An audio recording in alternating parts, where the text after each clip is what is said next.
two of my favorite streamers duking it out here, Neuro, the thinking Zerg, in the bottom left-hand corner, and Hupsaiya, the intelligent, quick Protoss player, who is also from North America.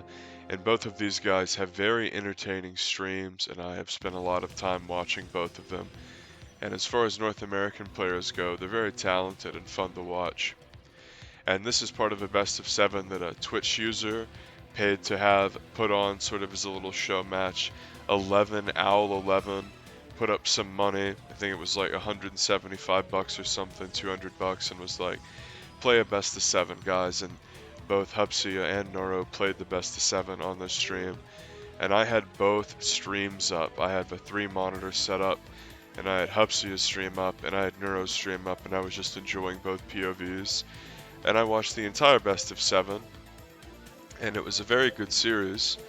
Hupsaiya ended up winning the series 4-1, and this is the best game of the series. This is game 1, and if we look at this map, of course, this is a new map. The third base is somewhat difficult to take and hold for Protoss because here's your natural, and then you have to wheel down quite a bit, and this is a pretty damn big choke. You can go Nexus here and then building wall, but overall, whenever you have to wheel way down, and the third base here, also pretty open, this is a pretty big choke, so again, big choke, so this is a pretty good map for Zerg if you just give it the old eyeball test. I haven't personally played on it, to be honest with you, as we see Hupsaiya running around harassing with the probe.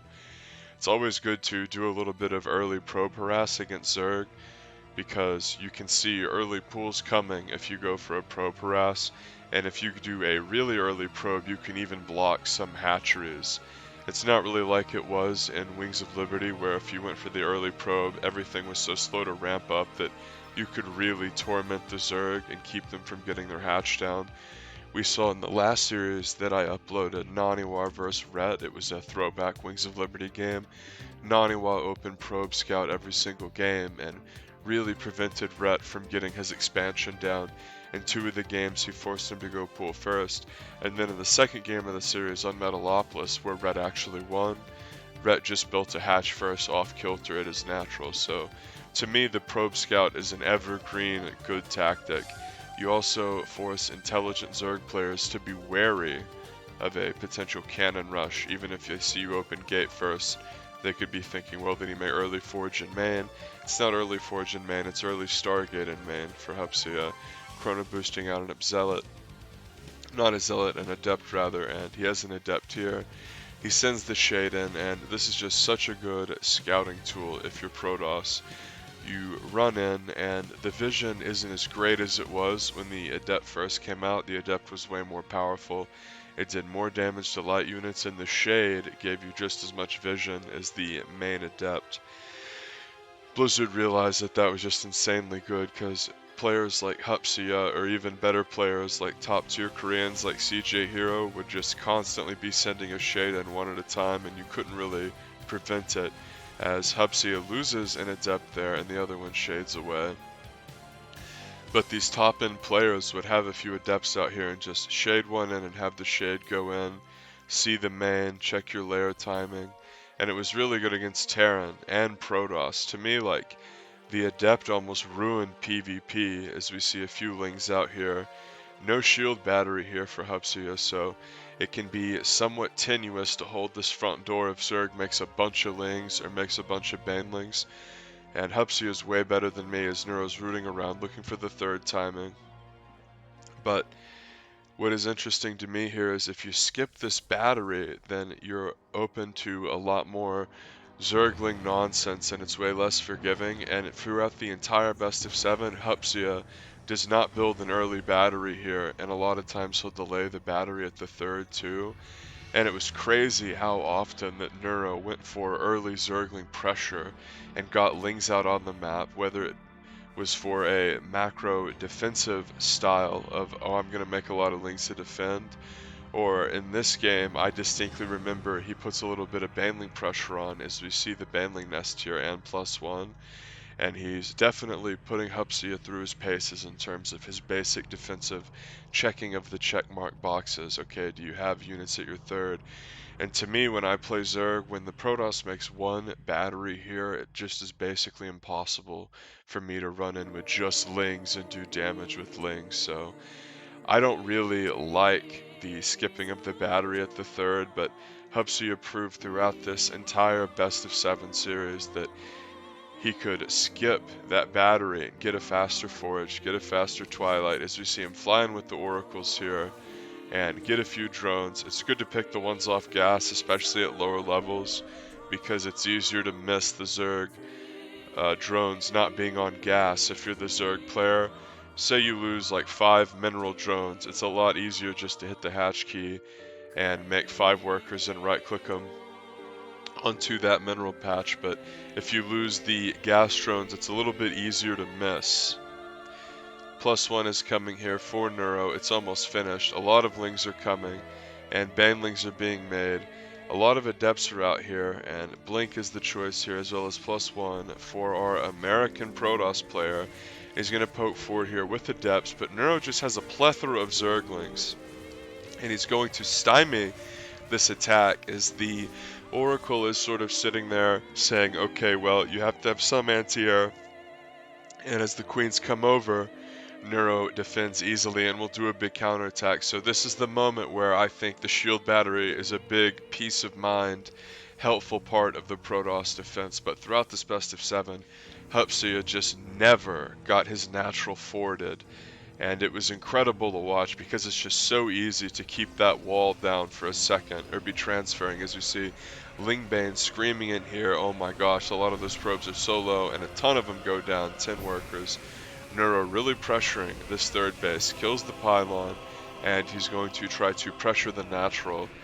And with no battery there, that is just a very, very scary pressure, excuse me, as 15 workers have gone down for the Protoss player. And Neuro pressuring forward, always testing that wall. That's something, if you're a good Zerg player, that you're always going to do, is consistently pressure that wall. Banlings are going to be the choice here for Neuro, and this is a really big part of the game, and a game that I distinctly remember watching from Hupsaiya's point of view. Whenever you see those Banelings come in and you don't have his sentry, you don't have his shield battery, no battery at the third, it can feel very overwhelming, especially if you're a lower level player. Obviously Hupsaiya's Grandmaster, but when the Banes come like this, it's like, oh my gosh. And more Warpins are going to come. But with the Oracles out here, the Oracles are something that really prevents a lot of mass Zergling abuse from occurring. And again, a lot of workers are dying at this third. Hupsaiya falling behind. If we hit the workers tab, Hupsaiya down by about 21. And he's massacring a lot of Zerglings with the Oracles, and this is why it's good to open double Oracle, as Blink Stalkers come down to the third, and he's really trying to hold this third base, as Neuro is macroing well, and he's getting a macro hatch up. Whenever you go for a Ling heavy style, you need a macro hatch because of the fact that it's a very larva intensive style. But whenever you go triple Oracle, you have Revelation, which is beautiful for map control. And again, the front door is tested. Shield battery goes down as, holy crap, a Ling squeaks through, but a Colossus will be the choice for our handsome and talented Protoss player. And it's double Robo, and double Robo Colossus is exceptionally good against Hydraling and Hydraling Bane.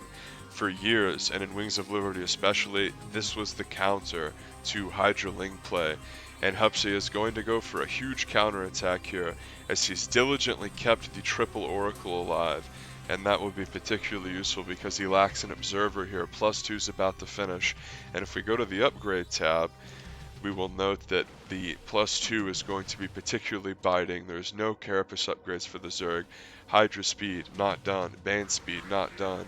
The Hydras, not in any sort of numbers here for Neuro, 2 of them just being started, and a flank occurring One of the Colossus goes down, and Hupsaiya kiting beautifully, using the Stalkers to protect the Colossus. Exceptional force fields forming a perfect wall and segmenting the Zerg army. And the Colossus has a phenomenal amount of punching power and is the only splash damage in this Protoss army. This is incredibly important that Hupsaiya keeps the Colossus alive, so let's see how he micros it. The Warp Prism's still back there at a safe location where it can do more warp-ins, and there are no more Colossus in the production tab.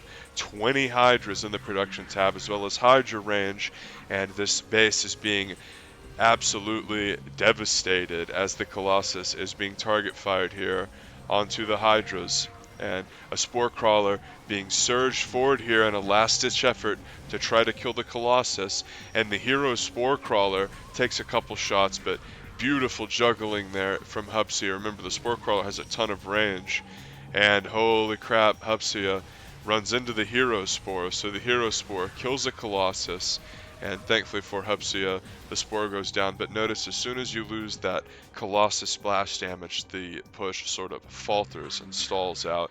You have to have that splash damage. It's the most important thing about the push. It's the crux of the issue. You don't have Storm, you don't have Archon, and Hupsaiya does not have the gases at these third bases. At this third base here, really important to get these gas geysers.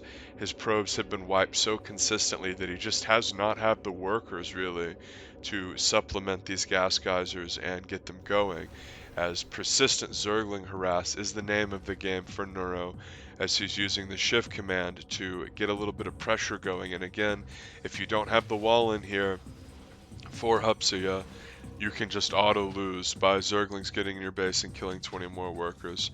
Warp Prism harass going on the west side of the map. Hupsaiya could be thinking about doing some Zealots maybe, or some Adepts. He's very good at Adepts and really likes to use the Adepts.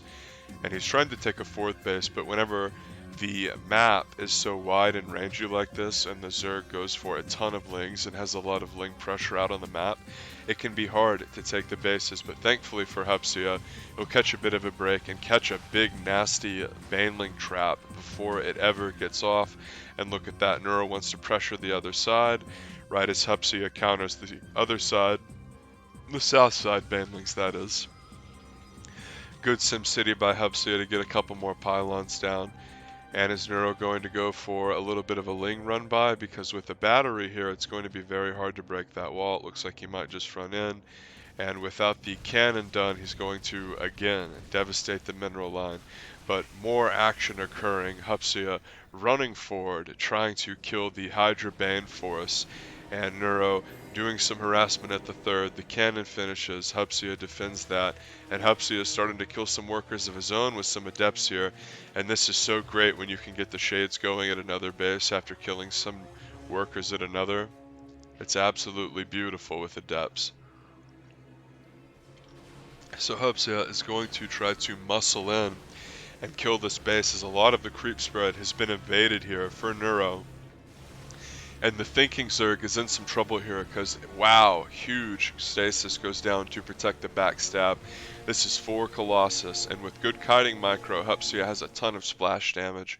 Neuro can't go off creep at all, and remember, 8 workers dying is very important, because if we go to the units tab, the Protoss player is catching back up in workers. He's about to take a 4th. Notice that the Protoss player has been diligently spending his money the entire game and has been macroing well.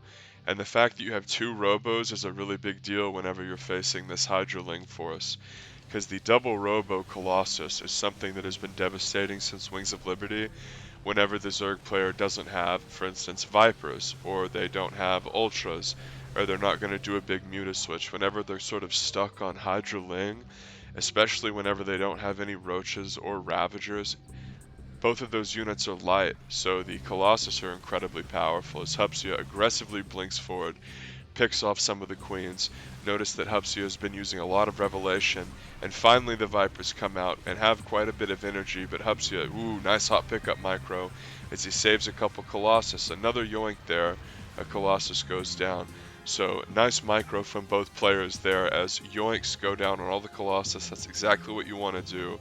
That was a strategy that really became popular at the beginning of Heart of the Swarm. But Hupsaiya used nice hot pickup micro, and he did something that I don't see a lot of TOS players do, which is make a big warping of High Templar and then slam in some Archons, as for a while Hupsaiya's splash was all about the Colossus, but now he has the incredibly hard-hitting Archon, Psystorm, about halfway done, the Burrow about halfway done, and I ain't talking the Weasley house as the 4th base finishes. Another base coming up here for Neuro, as that would be his 4th base. So this 3rd base, extremely important for Neuro, and a base that really the entire game hinged on after this base died. And Neuro is in a spot as he pulls a Stalker there somewhat hilariously, where he has to really establish the 4th to go tit for tat with the Protoss. He can't just stay on 3 bases, so the retaining of this base and this base is going to be really what the game hinges on. Complete map control at the 6 o'clock here from Hupsaiya, and despite the fact that Neuro has been defending, and using Vipers well, he's queuing up a little Baneling run by here, which is nice. As Zerg, if you can mix these in your play, this is very, very powerful. So the cannon sort of alert Hupsaiya, but he can't really do anything, there's nowhere to go. And then you run the Banes into the cannon, into the pylon, that's great. So 20 more workers die. This base has been endlessly harried as Hupsaiya was doing a big transfer there, I think, to the 4th. And this is the Sim City that you like to see. This is something good TOS players do, because you can put like cannons and batteries behind that, and you always want to make more gates as the game goes on. That's true for StarCraft 1 and 2. Good stasis wards here from Hupsaiya. Notice that he has one in his retreat path too. Whenever your opponent goes for a Ling heavy style, this will really help you not get surprise bitched from behind and lose your whole army, or have them kill all your spellcasters or catch a Colossus. And notice that Neuro has been diligently trying to harass with Lings this entire game, always testing that wall, always checking the wall as he takes another base. This is something that all good Zerg players do, is they're constantly checking this wall. And conversely, Hupsaiya, as the Protoss player, has been defending the wall perfectly. If you're not Grand Master or High Masters, it's so easy to screw up and leave this wall open at some point in a macro game, as the Zerglings that have been used to counterattack are going to be found here. And this sucks because Hupsaiya has Revelation and Stasis as well, so even though Burrow goes down, it's not as big of a deal as it potentially could be. If we go to Units tab here, only one Observer out. I wish there were a couple more, but Hupsaiya has been spending his money on a ton of gateway units very fastidiously the entire game, as Zerglings are going to counterattack this bottom base, but Hupsaiya is going to run in here and trade. And if we look here, for Neuro, it's going to be very tenuous as to whether he can hold the subsequent base. As we see, this base is definitely a goner, and that one is a little bit scary in terms of holding it. A lot of lurkers out here for the Zerg, and with only one observer here, it's just terrifying here, because if you lose the observer, suddenly it's like, well, crap, because remember the oracles are over here. And wow, Neuro doing a great job counterattacking the bottom side of the map. Let's see, does Hupsaiya know about this base? He doesn't. So more counterattacks being dialed up here from the thinking Zerg. This is so good to constantly harry this base all game. And he wasn't able to kill this one because a bit of a recall was done there, as the rest of the base will sort of stagger backwards as Hupsaiya is trying to retreat and defend his 3rd. He gets away there with the Stalkers. Excuse me, but not before losing 20 more workers. If we kick up the workers tab, Neuro pulls back ahead, and if we look at the workers killed, both players doing a very good job harassing throughout the game. Neuro with Ling Bane especially putting a lot of pressure on. That is a great map for Ling Bane too. Couple of lurkers out here, and if we pull up the upgrade tab, 2-0 for the toss, beautiful Psystorm, and a lurker upgrade here for Neuro, as Neuro is trying to defend with lurkers, really wants to control this zone as well as the base above it.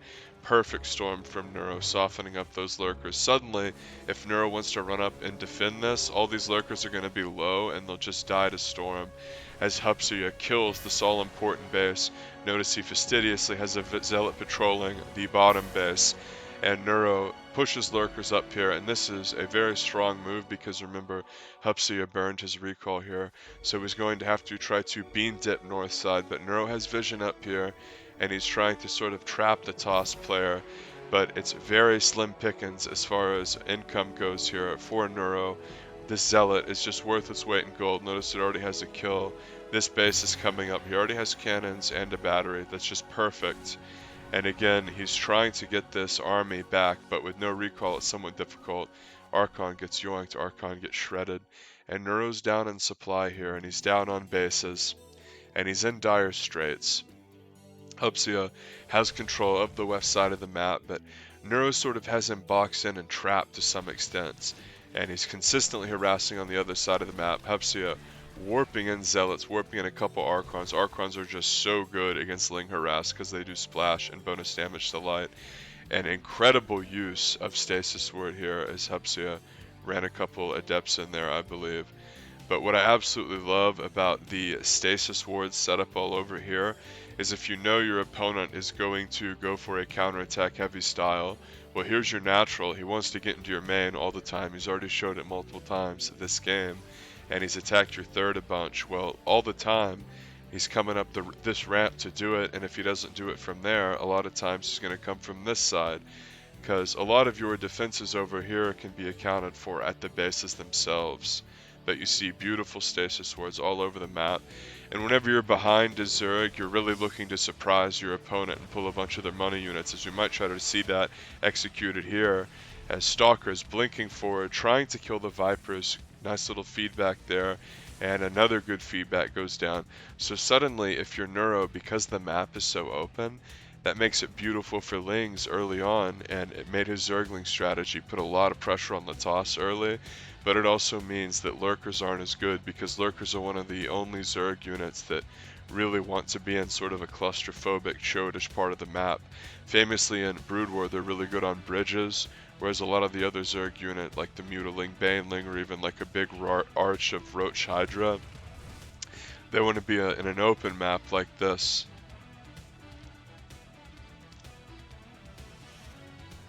So Hupsaiya ranging forward here, notice that he leads with his oracles. He's ahead by quite a bit of a supply, and he's going to do a revelation here and see, okay, you have a few lurkers, and a Nidus might be a last-ditch effort counterattack as Hupsaiya slams forward, and it's suddenly like, well, I have to actually hold the space. Even if I get all my lurkers in his main, I actually have to hold the space 100%. If I lose this, I just lose the game. So lurkers are going to spill out into the main base of Hupsaiya, who recalls his base, and more lurkers coming out here, but Neuro has just run out of steam.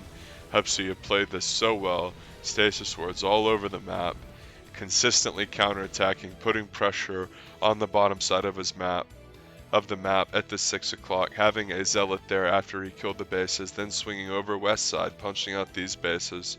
And Neuro is pretty dead in the water here if we look at income. The Thinking Zerg has had his bases consistently punched out, and he did a good job defending, but the robo use and the micro of the robo units from Hupsaiya was incredible. Neuro also made a ton of lings in the early mid game, and whenever you are never able to get inside the natural or the main and get that sort of big scout with probe damage, it makes making all those lings not as effective. And as I said earlier, throughout this entire best of 5, Hupsaiya played nearly perfectly when it came to defending the Zergling pressures. Because it's not like a cheese or an all-in, like, oh, I'm going to make a bunch of Banes and blow his door down. Like we saw an attempted Baneling bust in terms of just to forward that initial choke this game. But it wasn't like a low econ all-in Baneling bust. It was a Baneling bust used as a tactic. And that's a big difference. So Neuro did everything he could to try to pressure the Protoss player Hupsaiya here. But Hupsaiya is going to find this Lurker army that has almost no support, rain storm down on it, pull the High Templar back, doesn't want all those High Temps to get Lurker spined, and Neuro calls GG. So I will leave both of these players' stream in the description. Love them both, and GG. Hupsaiya takes the series 4-1, but this was just game 1, and Hupsaiya played very well, and this was a great game.